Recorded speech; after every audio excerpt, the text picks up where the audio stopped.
کیا اللہ تعالیٰ ہر چیز پر قادر ہے؟ اللہ ہر چیز پر قادر ہے کا مطلب یہ ہے کہ یہ جو مخلوق بنائی ہے اللہ جیسی ایک اور مخلوق بنا سکتا ہے۔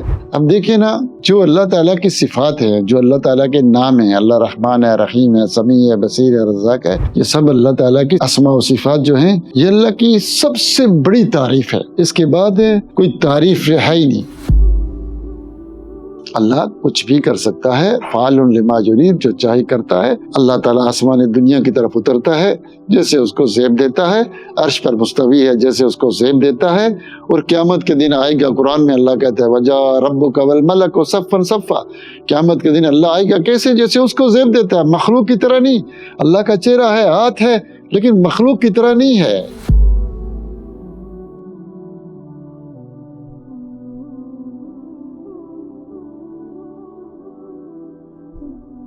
الحمد للہ رب العالمین والعاقبۃ للمتقین والصلاۃ والسلام علی سید المرسلین وعلی آلہ واصحابہ اجمعین، اما بعد۔ رب اشرح لی صدری ویسر لی امری واحلل عقدۃ من لسانی یفقہوا قولی، رب زدنی علما، رب زدنی علما۔ اما بعد فاعوذ باللہ من الشیطان الرجیم، بسم اللہ الرحمن الرحیم، ان اللہ علی کل شیء قدیر۔ اللہ تعالیٰ ہر چیز پر قادر ہے۔ اللہ تعالیٰ کی حمد و ثنا اور رسول معظم صلی اللہ علیہ وآلہ وسلم پر درود و سلام کے بعد، کیا اللہ تعالیٰ ہر چیز پر قادر ہے؟ یہ مسئلہ بھی لوگوں کے درمیان مختلف ہی ہے۔ کچھ لوگ کہتے ہیں اللہ تعالیٰ ہر چیز پر قادر نہیں ہے۔ ان میں سے ایک قول جہمیہ کا ہے، معتزلہ کا ہے، معطلہ کا ہے۔ یہ فرقے ہیں، وہ یہ کہتے ہیں کہ اللہ تعالیٰ ہر چیز پر قادر نہیں، یہ اللہ تعالیٰ کے اسماء و صفات کو نہیں مانتے۔ دوسرا قول یہ ہے کہ اللہ تعالیٰ کے دو فعل ہیں، ایک فعل متعدی اور ایک فعل لازم۔ فعل متعدی وہ ہوتا ہے جس کا تعلق مخلوق سے ہوتا ہے، جیسے اللہ تعالیٰ نے مخلوق کو پیدا کیا، اللہ مخلوق کو رزق دیتا ہے، پالتا ہے، ان کی دعائیں سنتا ہے، ان پر رحم کرتا ہے، ان کو معاف کرتا ہے، بخشتا ہے، راضی ہوتا ہے۔ یہ فعل کون سا ہے؟ متعدی۔ ایک وہ فعل ہے جس کا تعلق مخلوق سے نہیں ہے، جیسے اللہ تعالیٰ خوش ہوتا ہے، اللہ تعالیٰ ہنسا، اللہ تعالیٰ ہنستا ہے، اللہ خوش ہوتا ہے، اور اسی طرح اللہ عرش پر مستوی ہے، اللہ آسمان دنیا کی طرف نزول کرتا ہے۔ قرآن میں آتا ہے وَجَاءَ رَبُّكَ وَالْمَلَكُ صَفًّا صَفًّا، قیامت کے دن اللہ آئے گا۔ اس کا تعلق مخلوق سے نہیں ہے، اللہ کا آنا ہے، یہ فعل لازم ہے، یعنی مخلوق سے اس کا تعلق نہیں ہے۔ اللہ یہ کرتا ہے، اللہ یہ کرتا ہے، اللہ یہ کرتا ہے، اور اس کا تعلق کیا ہے؟ مخلوق کے ساتھ نہیں ہے۔ جیسے میں اٹھتا ہوں، بیٹھتا ہوں، چلتا ہوں، کھاتا ہوں، پیتا ہوں، یہ فعل کیا ہے؟ یہ فعل لازم ہے، میں ہنستا ہوں، خوش ہوتا ہوں، لیکن میں کیا کہتا ہوں؟ چائے کا کپ پیتا ہوں یا کتاب اٹھاتا ہوں، یہ متعدی ہے کیونکہ کسی اور چیز سے اس کا تعلق ہے۔ تو بہرحال کچھ لوگ کہتے ہیں کہ اللہ تعالیٰ فعل لازم پر قادر نہیں، فعل متعدی پر قادر ہے۔ تو یہ جو لوگ کہتے ہیں اللہ ہر چیز پر قادر نہیں ہے، وہ دلیل کیا دیتے ہیں؟ دلیل یہ دیتے ہیں کہ اگر ہم کہیں اللہ ہر چیز پر قادر ہے تو استغفر اللہ واتوب الیہ، تو اس سے یہ لازم آتا ہے کہ اللہ جھوٹ بولنے پر بھی قادر ہے، اللہ وعدہ خلافی کرنے پہ بھی قادر ہے، اللہ خیانت کرنے پہ بھی قادر ہے، کیا اللہ نیند کرنے پہ بھی قادر ہے، مرنے پہ بھی قادر ہے؟ کیا اللہ تعالیٰ اپنے جیسا ایک اور الہ پیدا کرنے پہ بھی قادر ہے؟ تو کیا اللہ ایسا پتھر پیدا کرنے پہ قادر ہے کہ خود بھی نہ اٹھا سکے؟ تو اس سے یہ لازم آئے گا، تو اس لیے اللہ ہر چیز پر قادر نہیں۔ یہ وہ باتیں ہیں جو عوام میں اکثر ہوتی ہیں، کچھ پاگل قسم کے لوگ یہ باتیں کرتے ہیں، ان کو شیطان یہ کفری باتیں سکھاتا ہے، یہ کفر ہے، بندہ ایسی باتیں کر کے اسلام سے بھی نکل جاتا ہے۔ اللہ ہر چیز پر قادر ہے کا یہ مطلب نہیں ہے کہ اللہ اپنے جیسا ایک اور اللہ بھی پیدا کرے۔ تو پھر دو اللہ ہو جائیں گے، اللہ کی صفت احدیت ختم ہو جائے گی۔ قل هو اللہ احد، اللہ احد ہے، تو اللہ کے ہر چیز پر قادر ہونے کا مطلب یہ نہیں ہے جو تم نے سمجھا ہے، یہ تو کفر ہے۔ اللہ جھوٹ بولنے پہ قادر ہے، یہ تو ایک ایسا بکواس ہے۔ اللہ کی صفت کیا ہے کہ سچ بولنا۔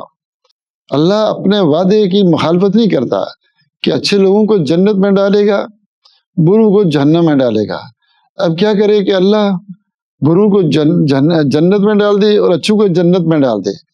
یہ نہیں ہو سکتا۔ اللہ اپنے وعدے کی مخالفت نہیں کرتا، اور یہ ویسے بھی ظلم ہوگا۔ اللہ ظلم نہیں کرتا کسی کے ساتھ، ٹھیک ہے۔ اللہ مر نہیں سکتا، نیند نہیں آ سکتی، کیونکہ وہ حی قیوم ہے۔ اگر وہ مرے گا، سوئے گا، تو پھر حی قیوم نہیں رہے گا۔ تو اللہ تعالیٰ نے اپنے لیے جو صفات رکھی ہیں وہ اچھی صفات رکھی ہیں، بری صفات نہیں رکھی۔ اللہ جھوٹ نہیں بولتا، وعدہ خلافی نہیں کرتا، خیانت نہیں کرتا۔ یہ مرنا جو سونا یہ نقص ہے، عیب ہے، یہ اللہ کی صفات نہیں ہے۔ دو کیوں؟ اللہ کو اس کی کیا ضرورت ہے؟ اللہ کو ضرورت ہی نہیں۔ پھر اللہ کی صفت احدیت ختم ہو جائے گی، اس کا باپ نہیں، اس کا بیٹا نہیں، اس کی بیوی نہیں۔ تو اللہ تعالیٰ جو ہر چیز پر قادر ہے، اس کا یہ مطلب نہیں ہے کہ اللہ اپنے جیسے اور الہ بنانے پہ قادر ہے، اللہ مرنے پہ قادر۔ یہ ایسی کفریہ باتیں ہیں کہ مسلمان تو کیا، کوئی یہودی، عیسائی، مجوسی بھی یہ باتیں نہیں کرتا۔ ایسے لوگوں کو جو باتیں اس طرح کی کرتے ہیں ان کو اللہ سے ڈرنا چاہیے۔ اللہ ہر چیز پر قادر ہے کا مطلب یہ ہے کہ اللہ تعالیٰ یہ جو مخلوق بنائی ہے، اللہ جیسے ایک اور مخلوق بنا سکتا ہے۔ اللہ ایک اور مخلوق بنا سکتا ہے، جو چیز موجود ہے اس کو ختم کر دے، جو نہیں ہے اس کو پیدا کر دے، کسی چیز کو تبدیل کر دے۔ یہ معنی ہے ہر چیز پر قادر ہے۔ اللہ آسمان کو پھاڑ دے، زمین کو پھاڑ دے، یہ معنی ہے کہ ہر چیز پر اللہ تعالیٰ قادر ہے۔ یہ مطلب نہیں ہے جو تم سمجھتے ہو۔ اب دیکھیں نا، جو اللہ تعالیٰ کی صفات ہے، جو اللہ تعالیٰ کے نام ہیں، اللہ رحمان ہے، رحیم ہے، سمیع ہے، بصیر ہے، رزاق ہے، یہ سب اللہ کی تعریفیں ہیں۔ یہ سب اللہ تعالیٰ کی صفات جو ہیں، اسماء و صفات جو ہیں، یہ اللہ کی سب سے بڑی تعریف ہے۔ اس کے بعد کوئی تعریف ہے ہی نہیں، اس کے بعد کوئی خوبصورتی نہیں، کوئی تعریف نہیں، کوئی کمال نہیں، کوئی جمال نہیں۔ یہ بہت بڑی خوبیاں ہیں اللہ تعالیٰ کے نام، اللہ تعالیٰ کی تعریف ہے غایت درجے کی۔ اس کے بعد کوئی تعریف نہیں ہے جو تعریف یہ ہے۔ تو جب یہ اللہ تعالیٰ کی تعریف ہے، اللہ اپنے لیے تعریف کو چنتا ہے، عیب کو نہیں چنتا ہے، عیب کو نہیں چنتا ہے۔ دیکھیں نا، ہم دنیا میں اللہ تعالیٰ کی ذات کو 2 منٹ کے لیے چھوڑتے ہیں، یعنی دوسرے مسئلے کی طرف بات سمجھنے کے لیے۔ جیسے ایک اچھا آدمی ہے، ہم انسان، تو ہم کہتے ہیں بھائی یہ جھوٹ نہیں بولتا، وعدہ خلافی نہیں کرتا، یہ جو ہے امانت میں خیانت نہیں کرتا ہے، یہ کام نہیں کرتا، اور یہ کمالات اس کے لیے ثابت کرتے ہیں، ٹھیک ہے۔ حالانکہ وہ جھوٹ بول سکتا ہے، فراڈ کر سکتا ہے، دھوکہ دے سکتا ہے، خیانت کر سکتا ہے، کوئی چھت سے اپنے آپ کو نیچے گرا سکتا ہے، ٹھیک ہے، کوئی اپنے آپ کو چھری مار سکتا ہے، کر سکتا ہے، لیکن ایسا کرے گا نہیں۔ اگر ایسا کرے گا تو اس کو پاگل کہیں گے، پھر وہ خوبیاں ختم ہو جائیں گی۔ جھوٹ بولے گا تو سچا نہیں رہے گا، اپنے آپ کو چھت سے گرائے گا تو عقل مند نہیں کرے گا، پاگل کرے گا۔ تو یہ عیب ہے، یہ تو مخلوق میں بھی عیب ہے۔ وَلِلَّهِ الْمَثَلُ الْأَعْلَىٰ، اللہ کے لیے مثال اعلیٰ اور زیادہ بہتر ہے۔ تو اس لیے اللہ تعالیٰ کیا ہے؟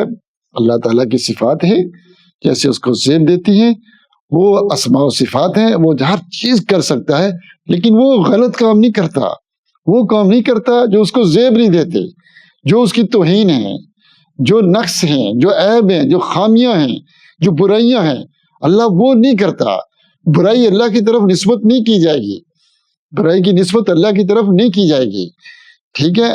تو اس لیے ایسی بات نہیں کہیں گے جو عیب ہو، اس عیب کی نسبت ہم اللہ کی طرف کریں، ایسا نہیں ہے۔ یہ کفریہ بات ہے، یہ بالکل جائز نہیں ہے کہ بندہ کوئی عیب والی چیز، کوئی خامی والی چیز اللہ کی طرف نسبت کرے۔ اللہ کی طرف کمالات کی نسبت کرنی ہے۔ کوئی بولے اللہ جھوٹ بولتا ہے، سنتا نہیں، اللہ دیکھتا نہیں، یہ عیب ہے۔ اللہ بات نہیں کرتا، اللہ کا چہرہ نہیں، اللہ کا ہاتھ نہیں، اللہ حرکت نہیں کر سکتا، یہ سارے عیب ہیں، یہ اللہ کی طرف نسبت نہیں کر سکتے، یہ منع ہے۔ یہ مخلوق کے لیے بھی عیب ہے، کسی کو بولے کسی کا چہرہ نہیں، یا خوبصورت چہرہ نہیں، یا دیکھتا نہیں ہے، یا جو ہے نا وہ بات نہیں کرتا ہے، اس کے ہاتھ نہیں، حرکت نہیں کر سکتا، یہ مخلوق کے لیے عیب ہے۔ جب مخلوق کے لیے عیب ہے تو اللہ کے لیے بلولا عیب ہے، یہ اللہ کے لیے بالکل نہیں کہہ سکتے۔ تو اس لیے میرے بھائی، میرے دوست، اللہ ہر چیز پر قادر ہے، اللہ کچھ بھی کر سکتا ہے، فعال لما یرید، جو چاہے کرتا ہے۔ اللہ تعالیٰ آسمان دنیا کی طرف اترتا ہے، جیسے اس کو زیب دیتا ہے، عرش پر مستوی ہے، جیسے اس کو زیب دیتا ہے، اور قیامت کے دن آئے گا، قرآن میں اللہ کہتا ہے وَجَاءَ رَبُّكَ وَالْمَلَكُ صَفًّا صَفًّا، قیامت کے دن اللہ آئے گا کیسے؟ جیسے اس کو زیب دیتا ہے، مخلوق کی طرح نہیں۔ اللہ کا چہرہ ہے، ہاتھ ہے، لیکن مخلوق کی طرح نہیں ہے۔ ہم اس کا انکار نہیں کرتے، لیکن یہ نہیں کہتے ہیں اللہ کا جب ہاتھ ثابت کرتے ہیں چہرہ تو ہم تمثیل نہیں کرتے، یہ نہیں کرتے کہتے ہیں کہ مخلوق کی طرح ہے، بلکہ ہم کیا کہتے ہیں؟ جیسے اس کو زیب دیتا ہے، جیسے اس ذات کو زیب دیتا ایسے ہے۔ ٹھیک ہے بھائی، ہم کیوں ثابت کرتے ہیں؟ اللہ نے قرآن میں کہا وَيَبْقَى وَجْهُ رَبِّكَ ذُو الْجَلَالِ وَالْإِكْرَامِ، کہ اللہ کا چہرہ ہے ذو الجلال والاکرام والا، بل یدا مبسوطتان، اللہ کے دو ہاتھ ہیں، جیسے اس کو زیب دیتا ہے۔ اللہ آئے گا، یہ قرآن میں اللہ اپنا تعارف کرا رہا ہے، اللہ کے پاس علم ہے اور اللہ بالکل صحیح بات کر رہا ہے، اللہ کی بات جھوٹی نہیں سچی ہے، جو قرآن میں ہے اللہ کے بارے میں۔ اللہ نے کہا کہ اللہ احد ہے، ایک ہے۔ اب کوئی کہتے ہیں نہیں میں تو نہیں مانتا۔ بھائی کیوں نہیں مانتا؟ قرآن میں آ گیا، مانو۔ اللہ سمیع ہے، بصیر ہے، سنتا ہے، دیکھتا ہے، رب ہے، حی قیوم ہے، غفور ہے، غفار ہے، رزاق ہے، اللہ حمید ہے، کریم ہے، رحیم ہے، رحمان ہے۔ یہ اللہ تعالیٰ کی صفات ہے، قرآن میں ہے، تو ہم ان کا انکار نہیں کر سکتے۔ لیکن یہ بھی نہیں کہتے کہ اللہ سنتا ہے مخلوق کی طرح۔ کیسے سنتا ہے؟ جیسے اس کو زیب دیتا ہے۔ اللہ تعالیٰ سے دعا ہے کہ اللہ تعالیٰ ہمیں قرآن و سنت کو سمجھنے، اس پر عمل کرنے کی توفیق دے۔ آمین یا رب العالمین۔